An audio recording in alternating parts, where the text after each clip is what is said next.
very good morning, afternoon, or night, wherever you are. Today at the New World Order, we have Professor Gautam Desiraju. He's a professor at the elite Indian Institute of Science at Bangalore. He has worked extensively when it comes to issues such as crystal engineering and weak hydrogen bonding. But most interestingly, rather recently, he wrote an article which outlined the rather strategic nature and the way in which uh, the Sterlite copper plant in Toothukudi, Tamil Nadu, was shut down. In his views, such strategic minerals and their supplies to India are being curtailed by a range of parties which involve foreign powers as well. In this light, we wish to ask him, what exactly are strategic minerals? What makes it strategic? What went wrong at Sterlite? And what's the way ahead? So with no further ado, I would like to ask Gautam Desiraju and jump straight into it. What exactly, sir, are these strategic minerals? Why is the name strategic applied to them? So, Deekhit, you have asked a basic question. So, it's two things. It's something that is particularly important in a time of crisis. Second is, some other country is in a position where it can deny this. Usually, it is taken to mean defense, something that is needed for defense purposes, but it could be just anything at all. And technically, we differentiate between strategic and critical. Something that is, critical is something a little less than strategic. Critical is anything that you need rather badly. Strategic has all these extra implications. There is a great deal of commonality between what is strategic and what is critical. And some of these metals are rather common even, which come both in the strategic and critical list. Things as old as tin, which is one of the metals that has been known to humankind for the longest period. It is one of the 6 or 7 metals that have come to us from antiquity. Then we've got more recent things: cobalt, lithium, germanium, gallium, I can say. Indium, particularly critical because the whole world supply of indium is very small. It's just a measly 15,000 tons of ore throughout the world. Niobium, beryllium, tantalum, tungsten, and bismuth, very, very old.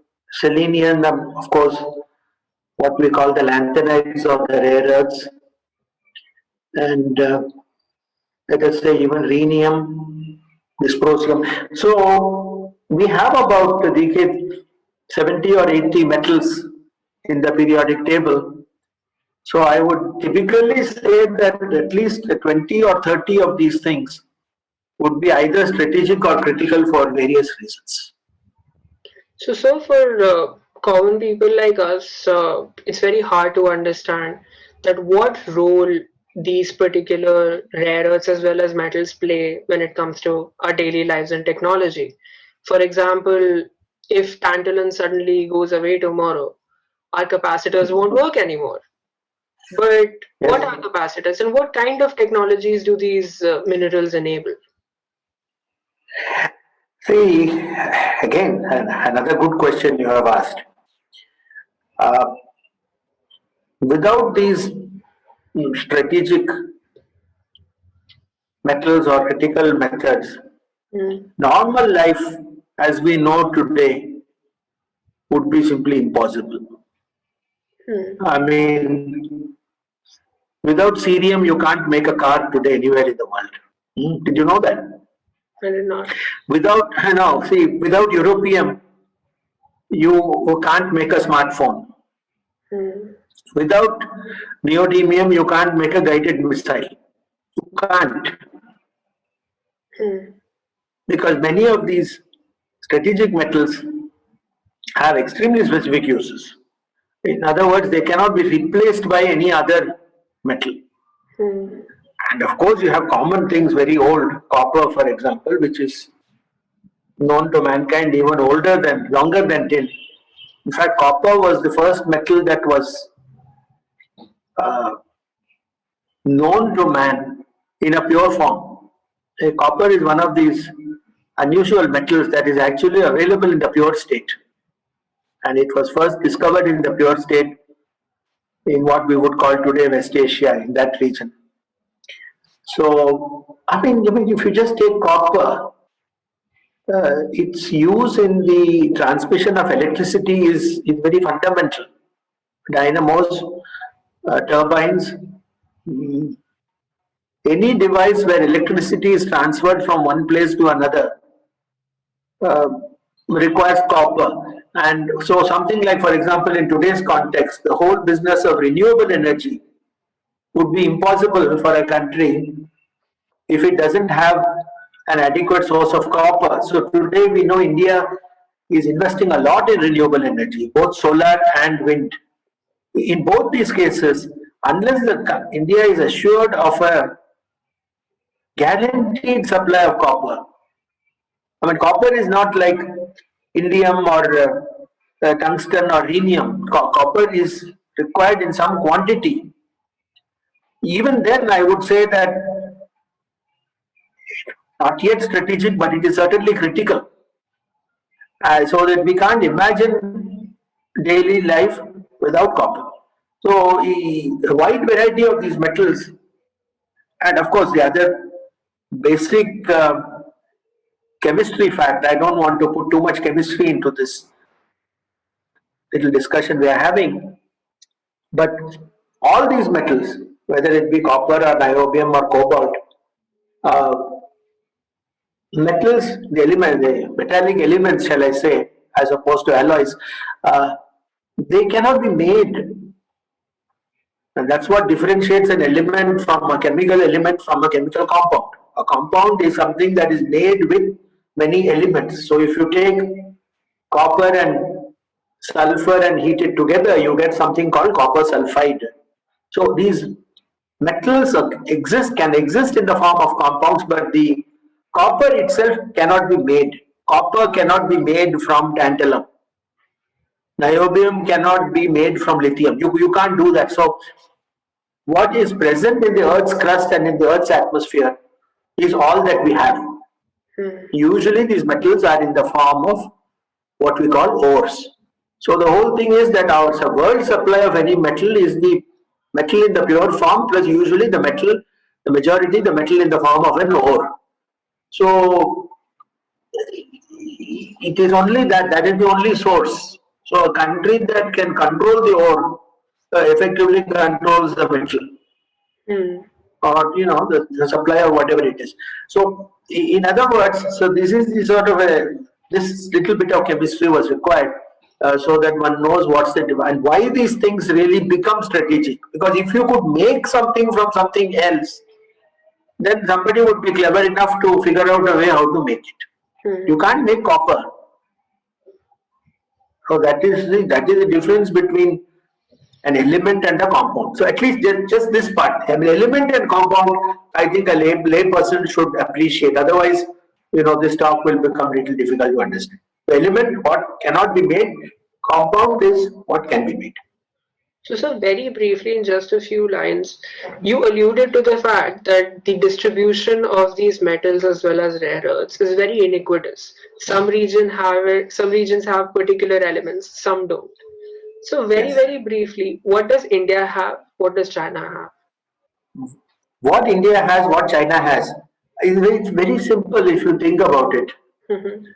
The availability or occurrence, shall we say, availability comes after occurrence. Occurrence of these metals, usually in the form of their ores, more or less depends on the land area of the country. It is simply a statistical thing. And so countries that have a larger land area have more minerals. So obviously we think about, so you see the same half a dozen countries coming again and again. Canada, Australia, China, India, Russia, USA, South Africa. So these countries are the among Brazil. They are among the largest land area countries in the world. So the minerals occur there. Whether they are known to the people there that they occur or not is entirely different question. And then of course, where nature has become a bit whimsical, sometimes slightly smaller countries nature favors for some reason which I don't understand myself. I can't. Countries like Chile, Democratic Republic of Congo, Philippines, and Vietnam are unusually rich in mineral wealth. Now, why these countries and all, I can't answer this. It's there, and at least it's known. But by and large, shall I say, it is these large land area countries that have the stuff. Sometimes they know they have it, sometimes they don't. So let's dive straight into the Sterlite plant controversy. There were some protests about some issues at the Sterlite plant in Toothukudi, and the Sterlite plant produces something like 40% of India's total copper. Indeed. And then the courts shut the plant down. Just today we got the news that the Supreme Court will not be hearing an early plea from Sterlite regarding the reopening of the plant. How was Sterlite shut down? Why and by whom? I wish I knew the answers to all your questions, because it's now becoming like a big serial story in itself. It's a very old story, Actually, this Vedanta company, which manages Sterlite, was started by one Anil Agarwal, who is an NRI living in the UK as far back as 1976. India also has ores of copper, but the model that Vedanta chose is a respectable model, and that is you import the ore from somewhere. And in the case of copper, it is some of these countries that I have mentioned: Peru, Chile, Democratic Republic of Congo, Philippines mostly. Notably, neither India nor China have too much in terms of copper ores. We have a little in a belt that extends, say, west to east from, say, Rajasthan to Jharkhand. It is there a little bit, but they are poor quality ores, and extracting the metal from these ores may be economically not so feasible. So, okay, they wanted to import the ores, and then when you want to put a plant to smelt an ore, you typically look for places on the sea coast. This is normal, again a normal. And so they identified, after various discussions, this place Toothukudi, as you say correctly, in the southern coast of Tamil Nadu. And so the thing started, and yes, Sterlite in 2018, when it was shut down, accounted for 40% of India's copper, refined copper. This is so good that at that stage we were a net exporter of copper even. And which country we were exporting to? Mostly China. One of the rare cases when India was exporting a finished product to China. Usually it's the other way around. China imports the ore and then it sends the finished products, or even higher the value end products. Not just the metal. They even make the end product of the metal. So we were actually doing this, and so it was a very comfortable situation. At the same time, one must give the other side of the picture. Any smelting plant, there are environmental concerns. These things do have a lot of effluents, and in the case of something like copper, it's well known. I mean, I already told you that the two main ores of copper contain sulfur, and so when you smelt the copper ore, one of the products, main product, is a highly toxic substance called sulfur dioxide, SO2. And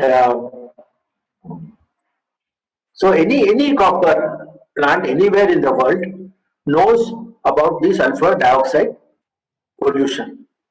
And so there are standard ways of cutting this pollution down to acceptable levels. Additionally, because of the other things present in these ores, there would be things like arsenic and so on, which come off and get leached into the water. So overall, and this is a general statement, any metal, the extraction is, let us say, dirty, chemically speaking.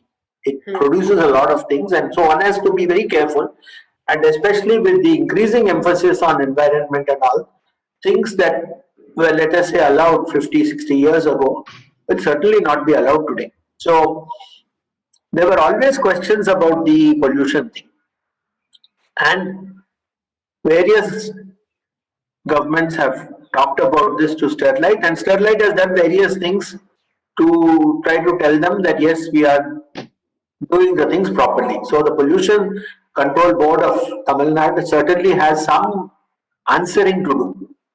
Because if the pollution situation is indeed as bad as what the Supreme Court and so on now seem to be saying, then what was the Tamil Nadu Pollution Control Board doing all this time?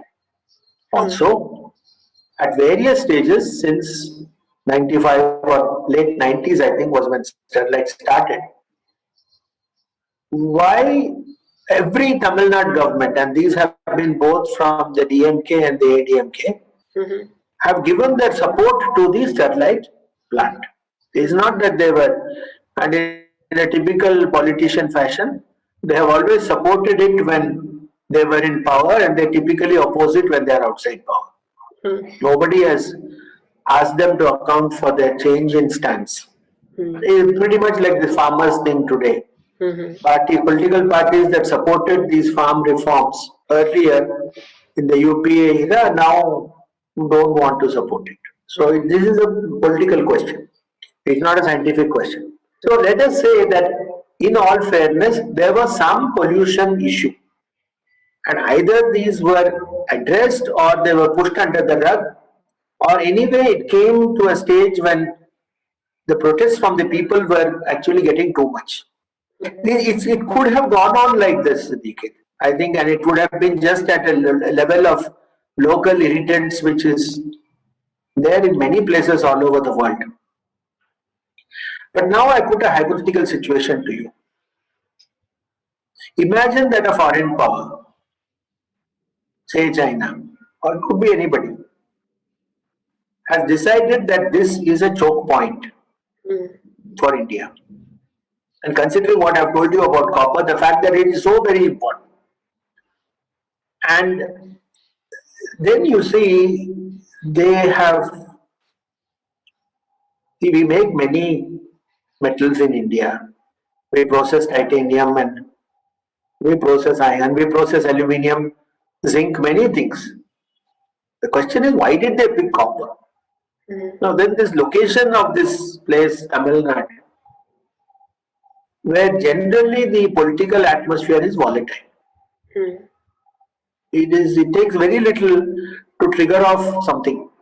And this political situation has been actually getting more and more, shall we say, interesting. So take, for example, this Jallikattu protest, 2016 or so. Now here again was a protest where it started off in a genuine way with genuine protesters. There were certain humanitarian concerns. Is this Jallikattu like the Spanish bullfight or something like that? Is it actually cruelty to the animal? So some say yes, some say no, so there were genuine protests. I would say anywhere in India today, but more especially in Tamil Nadu, it is very easy for a genuine protest to be hijacked by outsiders. They say it even happened in JNU. And it is a very standard strategy in any open democracy, where the state doesn't have a kind of blinding control over what people can do and what people cannot do. We've got other checks and balances which are there for very good reasons, but the people who want to create trouble, say China or something, can very easily come in, and they won't come in obviously in a direct way.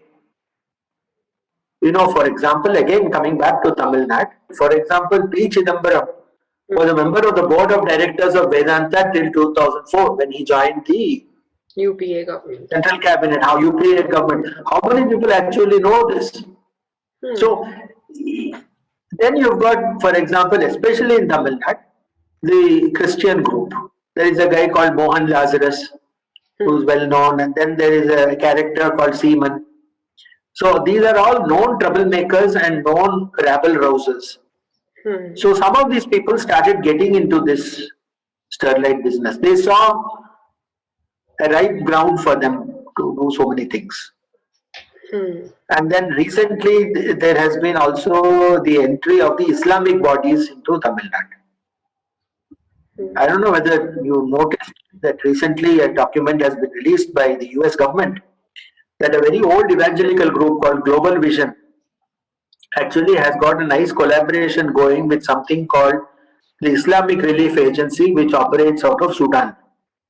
So you see, there is then a coming together of Christian and Islamic groups with various different kinds of motivations. Now, something like this, I don't think it is stretching anybody's imagination. If one were to say that a country like China is actually funding some of these intermediate bodies, which is then passing small change to the people in Tamil Nadu. And actually, I think the sad fact is that with really small change, it is possible to trigger off big disturbances in India today. I mean, such is the sad state of, our general political and economic situation. It's not very difficult to start something like this off. And then the rest of the thing, the drama will take care of itself automatically, because given this Tamil Nadu, then again it will come into Tamil versus Hindi, Brahmins versus others. Brahmins have done all these. These are very easy to do in Tamil Nadu. And so then it begins to take, this whole disturbance begins to take a character of its own. It takes a life of its own, which then goes way, way beyond pollution, which is a genuine concern. Now it has become purely political. Add to this that later this year, we are going to have an election then. So now no party wants to touch this case. So is ADMK, is it happy with the Supreme Court thing? Probably for now it is, because it is not forced to. Supreme Court again has bailed everybody out and saying that we don't want to do anything, so let's wait. And so no political party wants to touch this, because they don't want to touch the issue of pollution or the people or the Christians or the Muslims. All these are all political hot potatoes today. So in the process, the poor central government, which is going to get the blame for anything anyway in this kind of matter, it has to face the fact that we don't have a critical element on our hands.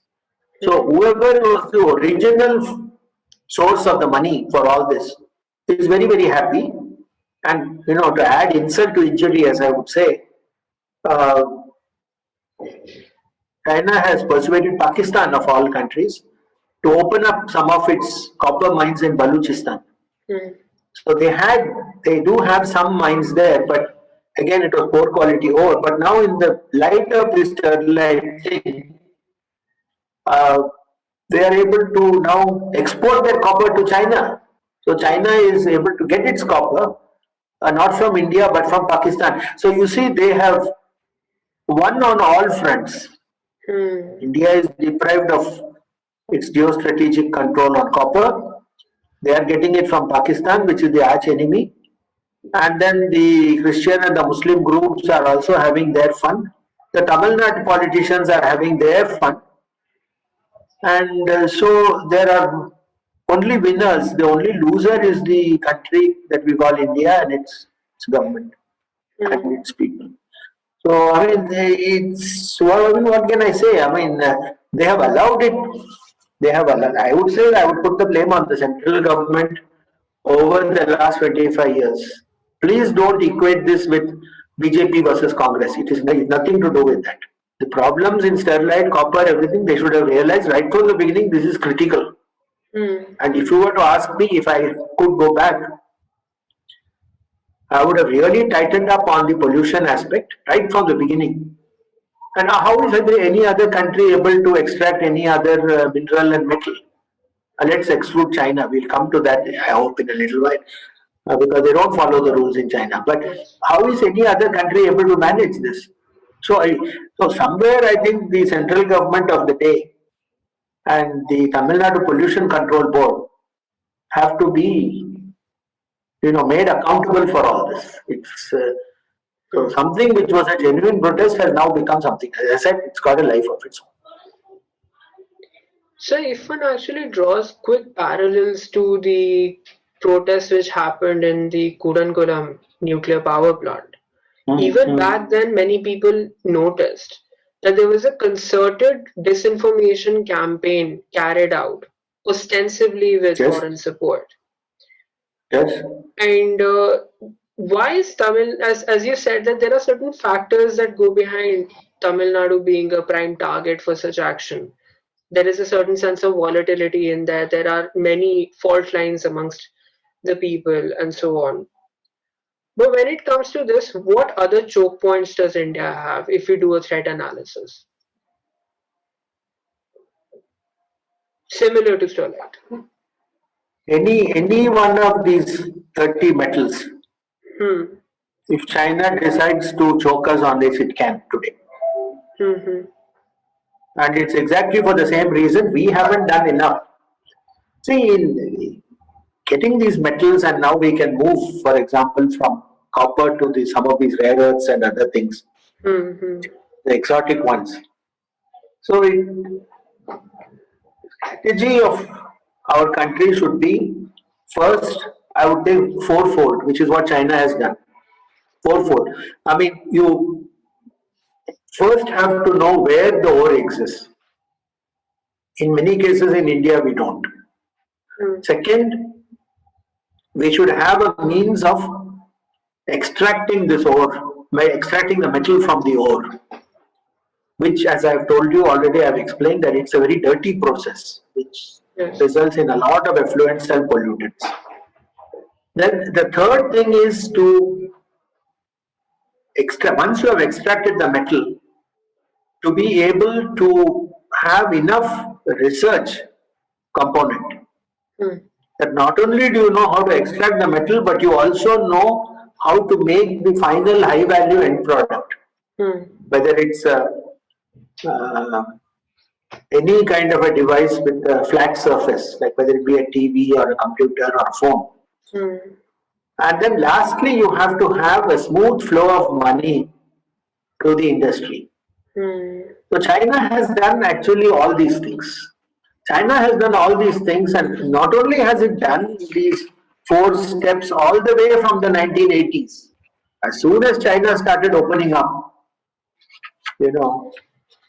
explore and find the occurrence, extract, pollution or no pollution.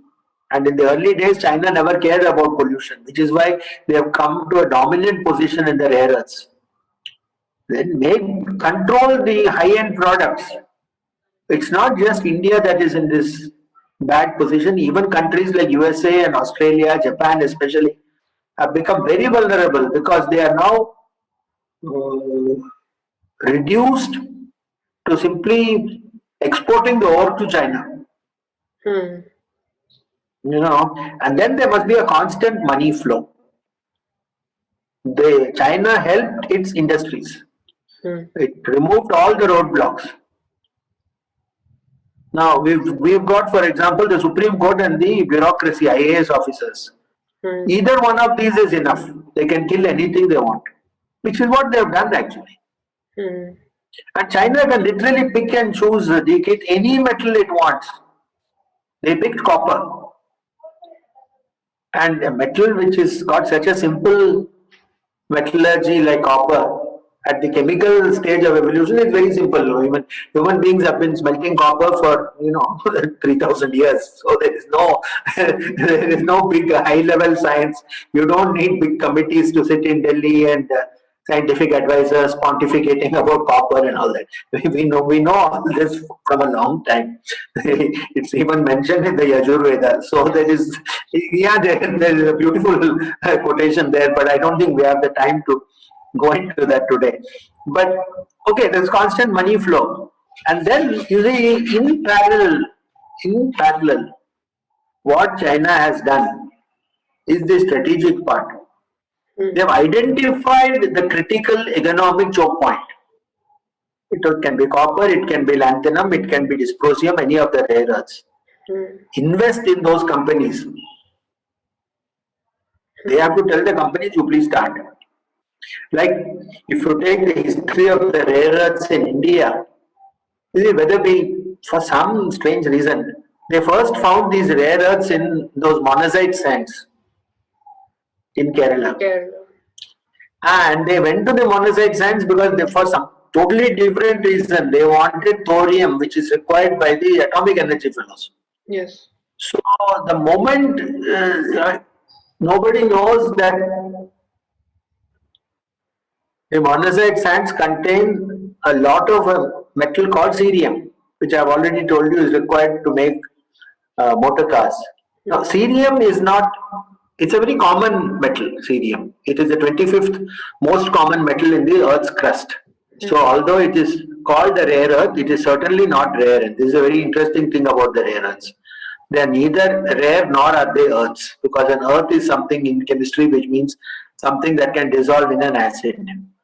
So, the name has somehow stuck, and somehow people think they are very exotic. No, they are very common. And I am sure there are a lot of rare earth occurrences in India, we haven't found it. No, what has happened to us, unfortunately, is that it was found in those monazite sands.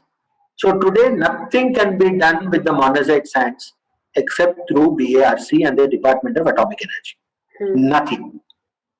So, in other words, the whole question of extracting any cerium it cannot be done. So, what they will allow at the maximum is to maybe export something. Even that, I don't think they can. So, if you look at the research papers coming out on rare earths from India, it is only from the DAE labs. No private industry has dared to get into this field in India simply because the Atomic Energy Department has got their monopoly. Now tomorrow I tell you the way our bureaucracy and other things work. Suppose you find, say, neodymium in some, let us say, mine in Orissa or Jharkhand. Some Babu will say this is a rare earth. So all rare earths you have to refer it to the DAE. Finished. See, where is Jharkhand? Where is monazite sand? Where is Kerala? Nothing. Somebody will say, this is how Delhi works. Rare earths to DAE ko jana hai na file. Finish. Gone. So there will be no neodymium, there is no Jharkhand, there is nothing. So once you have so many points of failure in the system, so then talk of Atmanirbhar and all becomes like a very cruel joke, which is being played out. So okay, coming back to China, so what they do is they invest in the companies, they make the final end product. Then what they do is something deadly. They lower the prices of this product in the international market. So let's say China is making these flat phones, smartphones. Yes. Today nobody wants to go back to BlackBerry, Nobody. Exactly. So now they've got as the prices are low, so they've destroyed competition throughout the world. So essentially they've got a monopoly. And that is the sad story of the rare earths. They have got a lot of this stuff in Inner Mongolia, the ores. So does India, so does South Africa, so does Canada. They have found a mountain somewhere in Texas that contains 13 out of the 14 lanthanides. Just one mountain, and they figured out that it's enough. So, especially pitiable is a country like Japan, which doesn't have a source of these minerals and became highly dependent on. China was willing to do that dirty chemistry, pollute, throw anything into the air, into the water, into the sea. They don't care what they're doing. And so, and these rare earths also a little bit of chemistry. That you have all these things: cerium, residuum, neodymium, dysprosium. Dysprosium is occurs in such small amounts, and it is so important that at one point of time the price of dysprosium became 10 times the price of gold. Can you imagine? This will put it in a blunt way to the Indian layperson. So there is a metal that can cost 10 times how much gold. And China is the only one that knows how to, well, everybody knows how to make it, but even that sometimes I doubt in India whether we even know how to extract it. It's very dirty chemistry.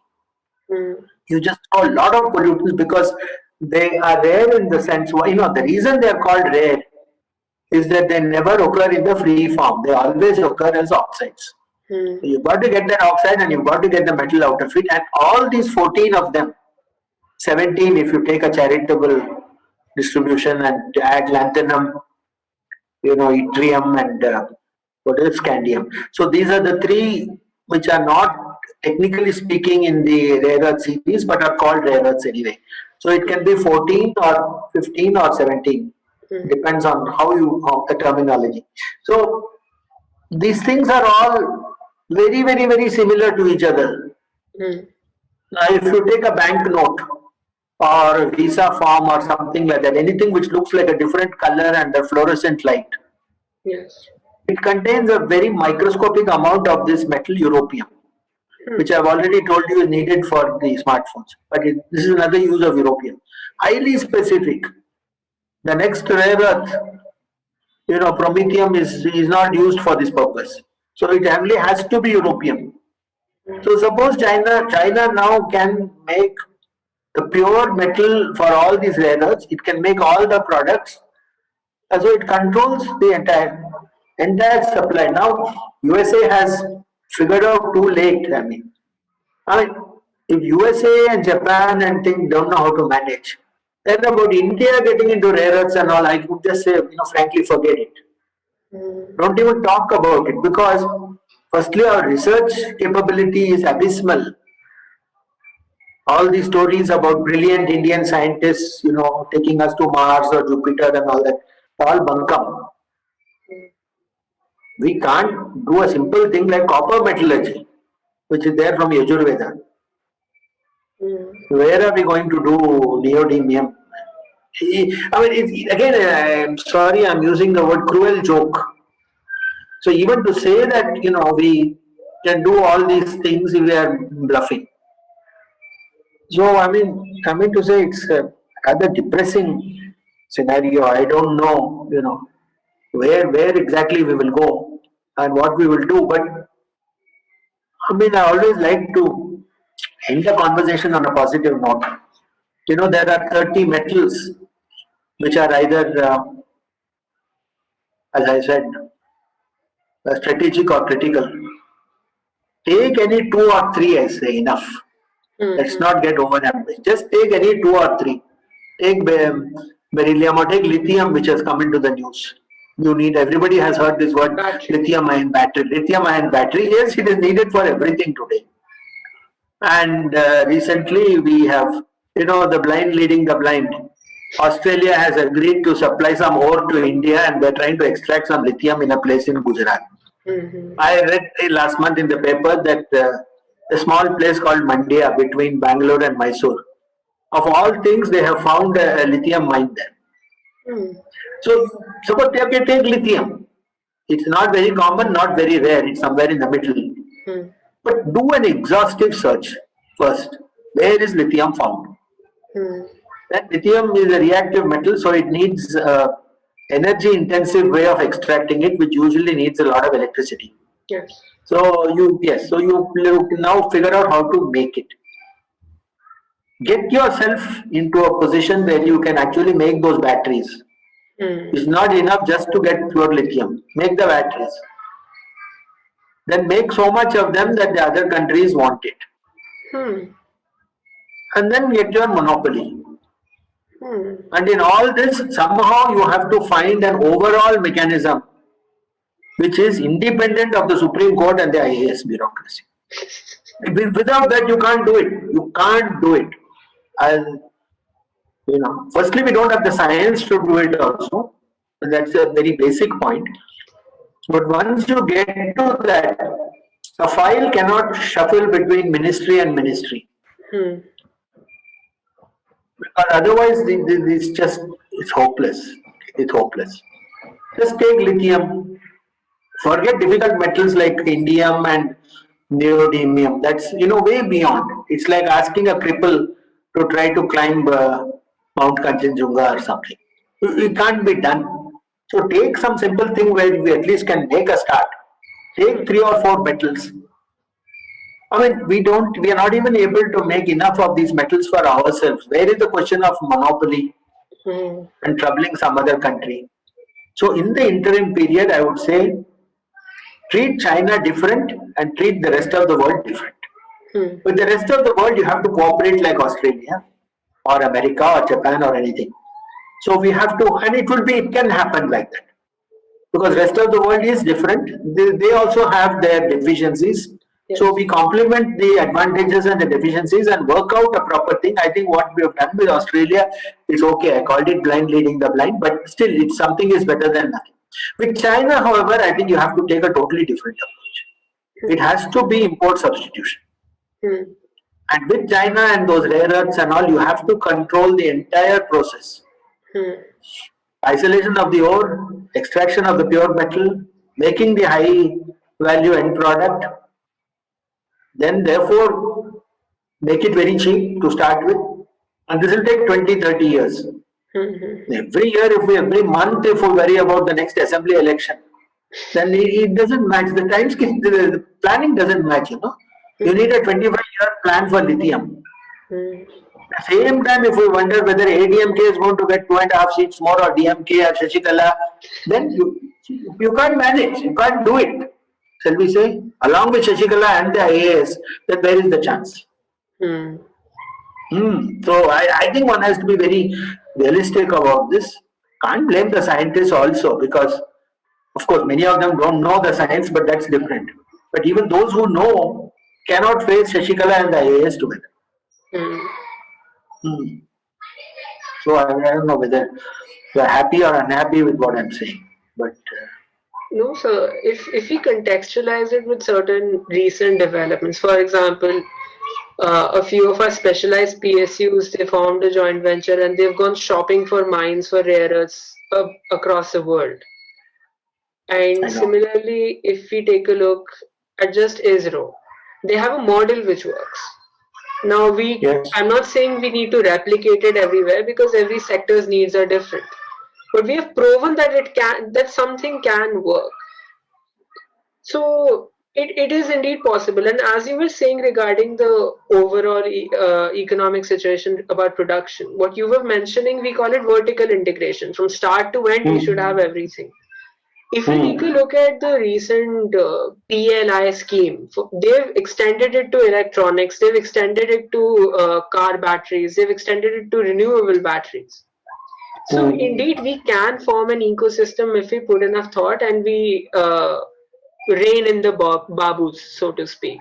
So it is indeed actually a glimmer of hope rather than anything else. I think you are thinking on the right lines, because you need this consortium approach. Yes. And the consortium has to be international. Let us take rare earths, because whole world knows that you need those 17 goddamn metals and you need them in quantity. And you take a consortial approach which is independent again of our Supreme Court and of the Babus. It has to be independent of these two, because anybody will put a public interest litigation. Prashant Bhushan will do it immediately. At 10 minutes notice, he will do it. I name names because I don't think we shouldn't have the shame, not to mention some names. When I say Prashant Bhushan, I mean 10 others like him. Because that is their business. It is their livelihood. So understand that and say they have their dharma and the government has to have its dharma. You have to take a consortial approach. The USA itself, supposedly the most powerful country in the world, realizes that it is in big trouble with these rare earths. It realizes that. So let us see if we can help them a little bit as junior partners in all this. Find an ore, say cerium, say dysprosium, de-link it from the Atomic Energy Commission and the DAE. De-link it. It is only because of that sad coincidence of cerium being found in monazite that DAE got linked up with rare earths. DAE really has nothing to do with rare earths in the overall sense. It so happens that the only place where they found it, they found it. And yes, we need thorium, so we leave thorium to them. Thorium can be left to the DAE, it has to be because it's a strategic thing needed for our atomic energy. But there are, 17 rare earths. Thorium is not one of the rare earths. So please go for a consortial approach. I think South Africa, Australia, USA, India can really form a nice, different kind of quad for just the rare earths. Can have a rare earth quad, All four are English speaking countries. There's a lot of things in commonality. We have absolutely the same problem. All are being shafted the same way by China. So I think this is the way to move forward. I think, and there is more than a glimmer. You use the word glimmer. I think it's more than a glimmer. It's quite a bright light. And even Russia, I would say, has now woken up to this rare earth problem. They have said by 2030 we can't dominate over China, but by 2050 we can. And in Russia, of course, they have different problems. Most of the rare earth things are in the northeast Siberia, where the climatic conditions are so harsh that, even they know that the ore is there, but getting to the ore itself is a problem. So, I mean, some of these major countries know that we all know we have this problem. So why can't there be a, rare earth consortium? And China also realizes that its domination over rare earths is only a matter of another 10 to 20 years. After that, it won't be there. So, sir, you mentioned about the possibility of a rare earth quad. Basically, like-minded countries like India, Japan, South Africa, Australia, USA, we come together, we pool in our resources and know-how, and we try and ensure a stable rare earth supply for all of us. However, do you fear that considering these minerals have military uses, that we will start competing with each other once again and China will take away all the benefits? Frankly, no. I think the problems faced by all these countries is a common problem, and all of them face this common problem only vis-a-vis China.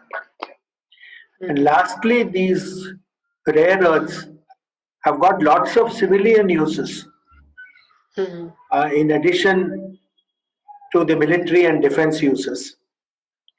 So I think that there could be a sort of, even for example, if you recollect our nuclear deal, there was a civilian part and a military part. So I think this would not be difficult to work out. And for instance, if we could even get to the stage when this rare earth quad is able to process and obtain the pure metals, I think that in itself would be such a great step, because if they make the pure metals available to each other, then each country can then go forward collectively for the civilian uses and separately for the military uses. I see. So I think these are would be a matter of procedure and methodology, but there won't be any strategic divergences among these quad countries. And these quad countries are not really going to antagonize each other or threaten each other in the foreseeable future. And so I think this is, on the whole, a lesser worry than the main problem itself, and that is the fact that, remember what I told you right in the beginning, a metal or a mineral is strategic if it is required in times of crisis and two, some other country wants to deny the availability of this substance. So while the first one is always true, the second one will not be true for the Quad countries. So I don't think it will assume the same proportions as it has now assumed with China. Mm. It was a very, very enlightening session, sir. We learned so much about the intricacies that go on in this world that very few people actually look into. And you being an insider at the Indian Institute of Science, having dealt with the Delhi Babus, having seen both the science and the administration part, it was amazing to have such a holistic view of things regarding where we stand, where we could be, and what we need to do. Professor Desiraju, it's been a pleasure. Thank you so much for coming to New World Order and helping us out with this. Thank you indeed, Deekhit, for conducting this interview, and I'm always happy to share some of my insights. And as you've correctly put it, it requires a holistic picture involving not only departments within a country but between countries. Thank you very much once again.